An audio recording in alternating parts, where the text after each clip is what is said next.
तो जैसा कि पिछले एपिसोड में हमने देखा था, इस समय जनता का जो पूरा आक्रोश था, याओ फैमिली की तरफ था। चाहे बच्चे हो या बूढ़े हो, वो लोग किसी को बख्शना नहीं चाहते थे, क्योंकि पूरा जो मैटर था ना, क्राउन प्रिंस ने उन लोगों की तरफ डायरेक्ट कर दिया था। अब आगे अब जू यहाँ से दूर में खड़ी याओ युन हुई और ज़ैंग शियुन की तरफ देखता है। इससे वो भी याद आता है कि जो स्मोक विट्स थे ना, डेबे प्रीफेक्चर में, उन्होंने मार्केस याओ का नाम मेंशन किया था। और फिर उसको खुद समझ में आता है कि बैटलफील्ड से मार्केस याओ अचानक से गायब हो गए और पैलेस लॉर्ड को भी उन पर डाउट तो था। लेकिन फिर को ये भी था कि मार्केस याओ लेकिन फिर अपने पूरे लोगों को क्यों लेकर जाएंगे बैटलफील्ड में, बस बच्चे और बूढ़े वगैरह को छोड़ के और औरतों को छोड़ के, जहाँ पर सभी लोग खत्म होंगे बेसिकली। तो ये चीजें कहीं ना कहीं उन पे से डाउट कम भी करती थी। और को मालूम था ये चीज तो बस यही नहीं सोच रहा है, कुछ और भी लोग होंगे, बस कोई बोलना नहीं चाहता है। और बड़ी बात ये थी कि सबूत नहीं था ना, कि प्रूफ किया जा सके वो धोखेबाज नहीं थे।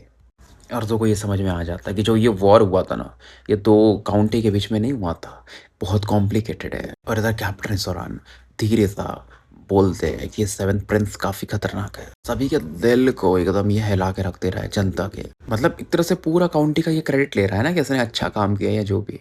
अगर जल्दी आ जाता तो इसे उतनी ग्लोरी नहीं मिलती। लेकिन जब पैलेस लॉर्ड कॉन्ग मर रहे थे या मर चुके थे, बोल लो जो भी, उसी समय ये आया था। और कप्तान बोलते मुझे मालूम है मेरे छोटे भाई, तुम ये रियलाइज खुद से कर चुके होगे, कॉन्ग से यांगलोंग के काफी करीब भी हो, लेकिन तुम्हें इम्पल्सिव नहीं होना है। प्रिंस के साथ हम लोग कभी टक्कर लेने के लायक नहीं है, क्योंकि तुम देख सकते हो चाहे लेफ्टिनेंट गवर्नर हो या डेप्यूटी पैलेस वगैरह, वो लोग शांति से, इवन कॉन्ग जियांगलोंग भी शांत है। और कप्तान इस दौरान किंग के कंधे पर हाथ रखते हैं। जो भी जवाब देता है कि मुझे मालूम है बड़े भाई। फिलहाल देखो यहाँ पर अभी भी बारिश हो रही थी, 2 घंटे से ज्यादा का समय बीत चुका था, 7 प्रिंस निकल चुके थे और धीरे धीरे भीड़ भी खाली होने लगती है। कप्तान थोड़े चिंतित थे जू को लेकर के, तो थोड़े और वार्निंग वगैरह देते हैं। देखो मैं तो जा रहा हूँ अभी एंशिएंट डाओ, वो जो एडिक्ट मैंने बोला था वो खरीदने, ताकि अपना एक और सेल खोल सकूं, जिसमें थोड़ा समय लगेगा। तो मिनिमम 15 दिन तो रहूंगा मेरे छोटे भाई, कुछ भी इम्पल्सिव मत करना। उसके बाद जब मैं बाहर निकलूंगा तो हम सिचुएशन फिर देखते हैं। अगर चीजें बुरी रही तो हम स्वॉर्ड से इससे रिजाइन करके निकल लेंगे। जो भी हाँ में सर हिलाता, देखता कि कप्तान भाई सिंसियर तो थे, और फिर यहाँ से कप्तान निकल जाते हैं। जो को इधर 7 ब्लड आइज वगैरह की याद आती है, और जो अपने स्वॉर्ड पवेलियन में लौट चुका था कल्टीवेशन में। तभी इसे मैसेज आता है कि तुम हो वहाँ पे जो किंग। तो कौन से यांगलोंग इससे मिलने आए थे, और वो बोलते हैं यार मैं क्या करूँ, डस्क स्पिरिट भी जा चुकी है, वांग चेन भी खत्म हो गया, माउंटेन रिवर है लेकिन वो अभी रिकवरी कर रहा है अपने सेक्ट में, मेरे साथ कोई पीने के लिए नहीं, क्या तुम चलोगे? फिलहाल दोनों जाकर के कहीं बैठ जाते हैं पीने के लिए। उनका डिस्कशन होता है 7th प्रिंस को लेकर के। कॉन्ग जियांगलोंग का भी वही सीन था कि, और वो बताते हैं कि तो उन्हें तो पता ही है कि मेरे ग्रैंडफादर थे पैलेस लॉर्ड। तुम्हें मालूम है क्या हुआ फिर? उन्होंने मुझे असाइनमेंट पकड़ा दिया है, अब मैं करेक्शन डिवीजन का इंचार्ज हूँ, चीजें मुझे मेंटेन करनी है। मैंने तुम्हारा भी नाम लिया था, तो उन्होंने कहा तुम्हें जैसे करना तुम करो, मुझे कोई दिक्कत नहीं है। और इस दौरान जियांगलोंग हंसते हैं, लेकिन उनकी हंसी में एक दुख था जो कि साफ देखा जा सकता था। और फिर वो बोलते हैं इन लोगों को क्या लग रहा है कि तुम्हें मालूम है पहले मेरे कैदी लोग कौन है, याओ क्लैन के? क्या इनको लग रहा है मैं एग्जीक्यूट कर दूंगा? मैं मूर्ख नहीं हूँ। वो जो शैडो वाला बंदा प्रकट हुआ था ओल्ड मैन के सामने, क्या वो मार्केस याओ थे? इनकी आंखों में गुस्सा भी आता है फिर से कॉन्ग जियांगलोंग के, और वो बताते हैं वो सभी बच्चे हैं, बूढ़े हैं, ज़ैंग शियुन उनमें था भी नहीं। मतलब ऑनर गार्ड सिमा ने उसके लिए फाउच किया, मतलब बचाने के लिए। अगर मैं एग्जीक्यूट कर दूंगा इन बच्चे बूढ़ों को, औरतों को, तो मैं 7th प्रिंस के करीब चला जाऊंगा, लेकिन उससे मुझे क्या मिलेगा? तुम्हें क्या लगता है? जोकिंग कॉन्ग जियांगलोंग को समझाता है, क्योंकि जोकिंग फील कर रहा था कहीं ना कहीं जियांगलोंग का किलिंग इंटेंट पड़ रहा था कि देखिए अगर आप मुझसे पूछ रहे हैं तो मैं तो मना करूंगा एग्जीक्यूट करने से। जियांगलोंग पूछते हैं क्यों? जोकिंग कोई जवाब नहीं देता, बस जियांगलोंग की आंखों में देखता है। अब जियांगलोंग भी थोड़ा एक आधी और पैक मारते हैं और शांत हो जाते हैं, और वो जो से कहते हैं यार मैं पुराने दिनों को काफी मिस करता हूँ, मतलब जब डस्क स्पिरिट, वांग चैन, ये सभी लोग थे। जियांगलोंग फिर से जग को उठाते तो वो खाली हो चुका था। फिर उन्हें याद आता यार ये भी खाली है, जैसा हमें वो विश बॉक्स मिला था। मतलब जब ये लोग मिशन पे गए थे तो एक विश बॉक्स मिला था ना इन्हें, इंटेलिजेंस रिपोर्ट। इन्होंने ब्लैक गार्ड कल्टिवेटर्स वगैरह को मारा था। जो एक इस दौरान इन्हें एक और झक देते, और इस दौरान 7th प्रिंस जो थे ना, वो जो विश बॉक्स था उसे लेकर चले गए थे कि वो मार्केस याओ के सीक्रेट प्लान से रिलेटेड है, मतलब कि उन्होंने कुछ जो धोखेबाजी किया या जो भी। जू बोलते हैं लेकिन उसमें तो कुछ नहीं था, या कुछ मिल गया बाद में उसके अंदर? तो कॉन्ग जियांगलोंग बोलते हैं कुछ तो टॉप सीक्रेट था। तो कॉन्ग जियांगलोंग बोलते हैं देखो अब तुम्हें पता के सही रहेगा, उसके अंदर एक ऑरा था, उसके अंदर एक एंशिएंट मेडिसिन पिल था जिसे शायद फेट है वॉक पिल कहते हैं। जैसे ही जो ये सुनता है ना, कॉन्ग जियांगलोंग के हाथ को पकड़ लेता है। जियांगलोंग कहते क्या बात है? तो सू बोलता है लाइट मोस्ट फिट है वो पिल। जियांगलोंग कहते एग्जैक्टली, और जियांगलोंग को मानो नशा उतरने लगता है। वो पूछते क्या चल रहा है जोके?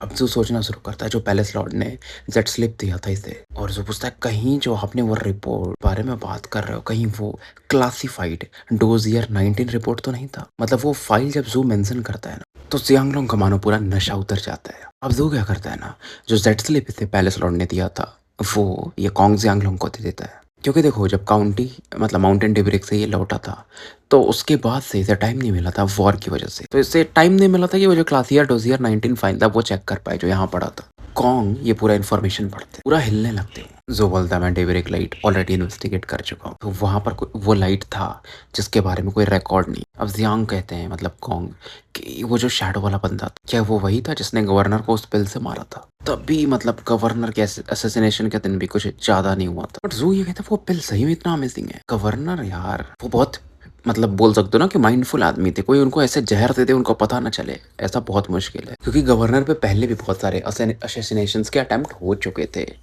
जो इस दौरान सोच रहा तो कौन कहते हैं कि जो मैं ये इन्वेस्टिगेट करूंगा बहुत खतरनाक है, तो जो कुछ बोलता नहीं है। तो कॉन्ग भी समझ जाते हैं अगर जो कुछ नहीं बोल रहा मतलब वो इस मैटर से पीछे नहीं हटने वाला है। कॉन्ग बोलते हैं फिर कि ठीक है हम दोनों साथ में कर लेंगे। जू हाँ में सर हिलाता है। धीरे धीरे सुबह का समय होने लगा था। अब जब वो जा रहे थे कॉन्ग जियांगलोंग तो जू ने एक बैग पकड़ा देता है कि आपके लिए, और उसमें माउंटेन रिवर वगैरह का भी पोर्शन है और डस्क स्पिरिट और वांग चेन आप डिसाइड कर लो क्या करना है। कॉन्ग पूछते हैं सरप्राइज होके इसके अंदर क्या है, जो बोलता है टाओ फ्रूट्स।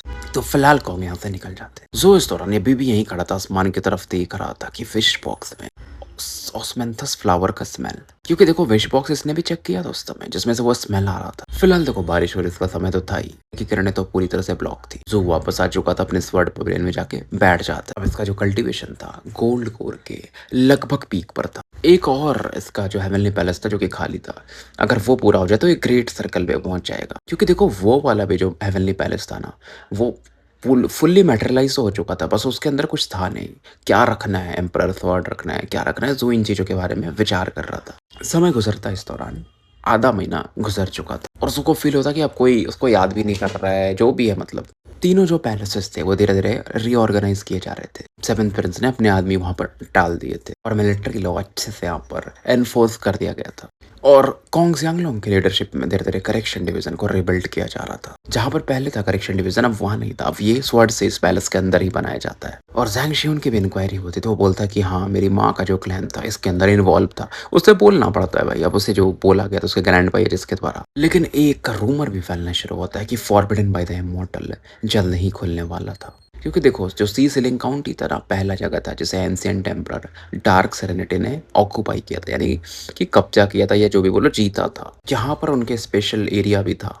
इसके अंदर में जो ये immortal by the forbidden by the immortal जो भी है ना वहाँ पर स्ट्रॉन्ग इमॉर्टल एनर्जी वगैरह भी है। और जब ब्रोकन फेस ऑफ गॉड आया था यहाँ पर जो आसमान में दिख, उस समय एंशिएंट एम्परर डार्क सेरेनिटी और बाकी भी जो एम्परर्स थे सॉवरेन्स थे सभी छोड़ के चले गए। तो ये जगह पूरा खंडहर बन चुके थे। और वो जगह फिर धीरे धीरे जो मानवीय प्रजातियों के अलावा जो प्रजातियां थी उनके घर बन गए। कुछ जगह तो गॉड्स वगैरह एंटर कर गए जिसको कि उन्होंने अपना जगह बना लिया। और इतने समय बीत गए मतलब एंशिएंट एम्परर के जाने के बाद डार्क सेरेनिटी के, लेकिन वो जो फॉरबिडन एरिया है ना इमॉर्टल वाला उसे एक बार ही खोला गया था। वहाँ से वो लोग गॉड सोर्स निकालने की कोशिश करते हैं लेकिन फेल हो जाते हैं उस टाइम, क्योंकि बोला ये जाता है उसके अंदर कोई गॉड सो रहा है लेकिन सोते समय भी वो इतना पावरफुल है। तो उसने अपना एक क्लोन क्रिएट कर दिया था जिस क्लोन ने पूरा सी सीलिंग काउंटी को हिला के रख दिया था। इंसानों ने उसे सप्रेस तो कर दिया, जैसे कि रॉयल फैमिली के जो इम्पीरियल परसेप्टर थे उन्हें इसमें इन्वॉल्व होना पड़ा था। उसी का जो एक उंगली है उसके क्लोन का वो जू किंग के पास है, क्योंकि उसको कई भागों में डिवाइड करके सील किया गया था। तो ये खुलेगा नहीं खुलेगा किसी को नहीं पता था, सबको मालूम था सेवेंथ प्रिंस के ऊपर डिपेंड करता है। और फाइनली एक धार्मिक डिक्री भी आ जाती है कि हाँ भाई सेवेंथ प्रिंस इसे खोलना चाहते हैं। 15 दिन के बाद शायद ये खुला जाने वाला था। पहले जो एंटर करेंगे वो स्वर्ड सेजेस होंगे और उसके बाद दूसरा ग्रुप एंटर करेगा। लेकिन जो पहले स्वर्ड सेजेस जा रहे हैं वो चीजें क्लियर कर देंगे ताकि दूसरा ग्रुप आराम से एंटर कर सके। लोग ज्यादा रिएक्ट नहीं करते क्योंकि यहाँ पर सेवेंथ प्रिंस है तो भाई वो चीजों को कंट्रोल कर लेंगे अगर वो उस जगह को खोल भी रहे हैं तो। अब जू को भी उतना पता तो नहीं था फॉरबिडन बाय द इमॉर्टल के बारे में, पर थोड़ा बहुत तो जानता था। नॉर्मल लोगों से तो ज्यादा ही जानता था क्योंकि D-132 जो कि इसके हेवनली पैलेस में उसके अंदर जो फिंगर है वो उस क्लोन का ही पार्ट है, तो इतना तो इसे पता था। अब ये भी था ना कि देखो गॉड्स के लेवल भी अलग अलग होते हैं। जैसे रेड मून जो है वो ज़्यादा स्ट्रॉन्गर गॉड है, तो इस जगह जो छिपा हुआ है बंदा फॉरबिडन बाय द इमॉर्टल में उससे तो ज़्यादा ही है। तो जो लोग एंटर कर रहे थे ना इस इमॉर्टल एरिया में उसमें ज़ोकिंग का भी नाम था, कॉन्ग भी थे ऑब्वियसली कैप्टन, ज़्यादातर स्वॉर्ड से जिसको इसमें इंक्लूड किया गया था। इधर ज़ू मेडिसिनल पिल्स वगैरह खरीदता है, 132 से बात करने को देखता है कि उससे और इन्फॉर्मेशन निकाल सके, लेकिन इस समय वो जागता ही नहीं है वो उंगली। अब ज़ू सोचता है कि वॉयलेट मून के पावर को यूज करता हूँ तो ये तो जाग जाएगा, लेकिन उंगली खुद ही जागने लगता है। और क्यों जागने लगता है? क्योंकि दूर में ज़ैंग शियुन दिख जाता है। उसकी आंखें एकदम खूनी लाल थी, उसकी भी नजर ज़ोकिंग पर पड़ती और जब भी वो ज़ू को पहले देखता था उसके अंदर नफरत आ जाता था, लेकिन इस पर नजरें हटा लेता। कुछ लोग उसके साथ चल रहे थे कि उस पर नजर बना करके थे। ज़ू के दिमाग में तो आता है कि क्रिम्सन मदर ने इसको पैरासाइटाइज कर दिया था, तो बेसिकली इसके अंदर उनका डॉपलगैंगर की ऑरा है, मतलब अपना क्लोन की ऑरा भेज दिया कि वो तो नहीं जागी है। ये बात इसे गॉड फिंगर बताता है। उसकी ज्यादा फट रही थी कि अगर क्रिम्सन मदर जाग गई तो इससे तो निकल ही जाएंगे ना। गॉड फिंगर इस समय क्लियरली सोच रहा था, नहीं तो उसके दिमाग में थोड़े बहुत कंफ्यूजन रहते थे। जो कहता लेकिन तुमने तो कहा ना अभी कि क्रिम्सन मदर अभी जागी नहीं है। गॉड फिंगर बोलता वो जल्दी जाग जाएंगे, लेकिन फिर वो बोलता कुछ तो गड़बड़ है। हैं? तुम लोग उन्हें जगाने की कोशिश कर रहे हो लड़के के थ्रू, बंदे की बॉडी में वो 15 दिन के अंदर जाग जाएंगे। इंसान करना क्या चाहते हो तुम्हें मालूम भी है, वो हाई गॉड क्रिम्सन मदर है। ये गॉड फिंगर क्या करता है ना, डिवाइन सेंस भेजता है ज़ूकिंग की आंखों में या जो भी बोल लो, तो ज़ू भी आगे के एरिया को स्कैन कर लेता है और वो समझ जाता है कि क्या करने वाले हैं ये लोग। मतलब बेसिकली क्रिम्सन मदर को ये जो क्लोन अंदर में जो एक्चुअल भी बॉडी है वो गॉड की, उसे खिलाना चाहते हैं।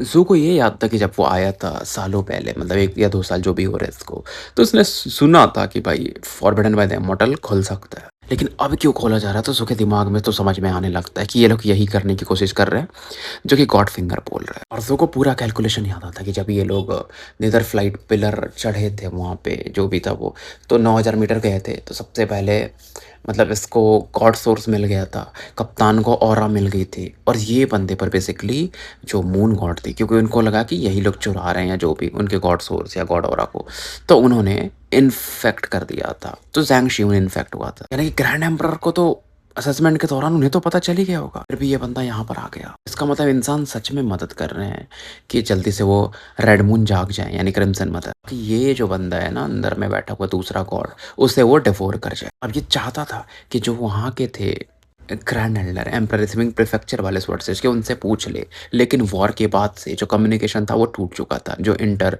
प्रीफेक्चुरल होता है कांटेक्ट। लेकिन फिर भी जोकिंग दिमाग लगाता है और कुछ पैसे वगैरह पे करके वो किया जा सकता है अभी भी।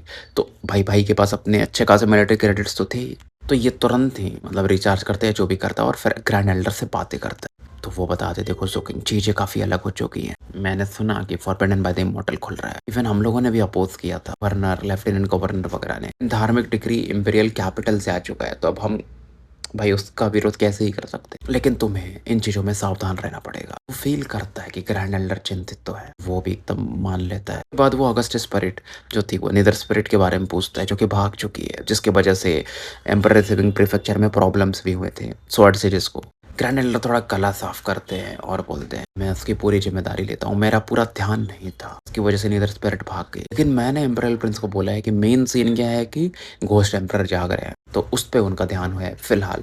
नीदर स्पिरिट कहाँ है कोई नहीं जानता। इवन जो सातों स्पिरिचुअल सोल हैं और सातों फिजिकल सोल सभी गायब हो चुके हैं। एम्पर रिसीविंग प्रीफेक्चर में काफी बड़ा खतरा है, इसलिए इंपीरियल प्रिंस की भी हिम्मत नहीं हो रही है यहाँ पर आने की। लेकिन जो को डाउट होता कि हैं सभी कैसे भाग गए। जो को दिमाग में यह आता कि पक्का लग रहा है मुझे कि ग्रैंड एल्डर ने खुद फ्री किया होगा नीदर स्पिरिट को, तो ग्रैंड एल्डर ने उसे कहीं और छुपा के रखा हो। तो फिलहाल थोड़ा बहुत और बात करने के बाद ये मतलब मैसेज को एंड कर देता है। अब जू को समझ में आ रहा था कि ज़ैंग शियून के पास पहले प्रोटेक्शन था पैलेस लॉर्ड कॉन्ग का, इसलिए ये चीजें रुकी हुई थी। अब तो वो भी जा चुके हैं, तो इन लोगों का यही प्लान है कि जो क्रिम्सन मदर का ऑरा है ना पूरी तरह से इस बंदे यानी ज़ैंग शियून की बॉडी पर कब्जा कर ले, यानी वो जाग जाए। लेकिन अब जू के पास ये क्लूज थे, सही क्या है कैसे ये लोग सोच रहे हैं ये बस गेस कर सकता था फिलहाल। और जू को अपने को भी सेफ रखना था, कहीं अगर क्रिम्सन मदर ने इसको फील कर लिया, और फील कर सकती है ना क्योंकि इसने गॉड सोर्स चुराया है, तो फिर तो इसके लग जाएंगे। कैप्टन के लिए भी प्रॉब्लम है, ठीक है जब भी जू और एक्टिवेट करता है तो मतलब ज़ू के पीछे तो आती है बट कैप्टन के पीछे आज तक वो कभी नहीं गई। फिलहाल ये सब चीज़ें चलती रहती हैं, समय गुज़रते रहता है। ओल्ड जो करेक्शन डिवीज़न था उसे पूरी तरह से खाली कर दिया गया था। वहाँ पर एक डार्क होल था ग्राउंड में, जहाँ पर तगड़ा करप्शन की ऑरा फ़ील हो रही थी। जहाँ पर इम्पीरियल ट्रूप्स ने एक अलग फॉर्मेशन बना के रखा था। अब जो उसे खोलना था, उसी एरिया को खोलना था बेसिकली, उसमें 6 दिन बचे रह गए थे। तो फाइनली कैप्टन का रिप्लाई आता है कि लिटिल आके मेरा एक और सेल खुल चुका है, अब हम दुनिया ट्रैवल कर सकते हैं। कैप्टन काफी एक्साइटेड थे और कैप्टन फिर कम्युनिकेशन तोड़ देता और जू पूरा पहले एक्सप्लेनेशन करता, उसके बाद वो कनेक्शन तोड़ते। जू को मालूम था अब ये दौड़ते हुए आएंगे। जू गिनती करता 1 2 3 ऐसा करके 7। कैप्टन एकदम भागते हुए आते इसके स्वॉर्ड पवेलियन की तरफ। मेरा छोटे भाई, तुम्हें मालूम है कि तुम्हें अपने बड़े भाई को एक्साइट कब करना है, तो तुमने ये स्पेशल गिफ्ट, क्योंकि मुझे भूख लगा है, तुम्हें पता ही होगा। कैप्टन काफी पतले दिख रहे थे ऑब्वियसली। वो जो सील इनको अपनी बॉडी से तोड़ना पड़ता है, उसमें काफी मेहनत लगती है और काफी एनर्जी भी ड्रेन होती है। हालांकि कैप्टन की एनर्जी अब पहले से भी काफी ऊपर जा चुकी थी और जो इतने अच्छे से बात कर रहा था ना, कप्तान को इज्जत दे रहा था। कप्तान को और प्राउड फील होता है कि यार मैं बड़ा भाई तो हूँ। ठीक है छोटे भाई, ये तो तगड़ी अपॉर्चुनिटी है, हम उस गॉड को ही डेवोर कर जाएंगे। उन लोगों के मैटर जब खत्म हो जाएंगे, जब रेडमंड डेवोर करके जा रही होगी, तो इसमें हम जो बची कुची हो रहा है निपटा देंगे। जो छोटी मोटी बातें करता है, कैप्टन बोलता लगता है तुम उस सिसी कॉन्ग के साथ ज्यादा घूम रहे हो। भूल गया कि हम दोनों बाप हैं मिनिडाओ के। इस बार हम इस मौके का फायदा उठाएंगे, जब ये दोनों गॉड बैटल कर रहे होंगे ना, तो हम धीरे से घुस करके उनकी और निपटा देंगे। तुम्हें मालूम है फिर हमारा पावर लेवल कितना ऊपर जाएगा। लेकिन जो कहता है कि हम ये नहीं कर पाएंगे, इंपीरियल कैपिटल का प्लान है, कुछ भी गड़बड़ हुआ तो फिर अब समझ लो ज्यादा लालची नहीं बन सकते। कैप्टन कहते हैं ये बात भी सही है। कप्तान कुछ बोलने वाले थे, तभी उनका दिमाग में एक आइडिया था। हाँ चलो मास्टर को बुला लेते हैं यहाँ पर। ओल्ड मैन ने यह सब काम शुरू किया था जब मैं यंग था ना, तो ऐसे काम बहुत सारे करते थे। वो हमसे ज़्यादा इन चीज़ों में एक्सपर्ट है। तो क्वेश्चन, मतलब उसके दिमाग में क्वेश्चन आता है कि मास्टर को। कहते हैं एग्जैक्टली, मैन से मिले हुए भी बहुत टाइम हो चुका है। तो मैंने ब्लड स्मेल्टर से उनके बारे में पूछा था, तो उन्होंने बताया था कि ओल्ड मैन ने ब्रेक थ्रू किया है। और ऐसे तो उनका ब्रेक थ्रू होगा नहीं, कुछ तो पक्का उन्होंने हमारे पीछे खा रहे होंगे। कप्तान का ऐसा था ना कि ऐसा होता है ना जब बच्चे माँ बाप की चोरी पकड़ लेते हैं, वैसा रिएक्शन था।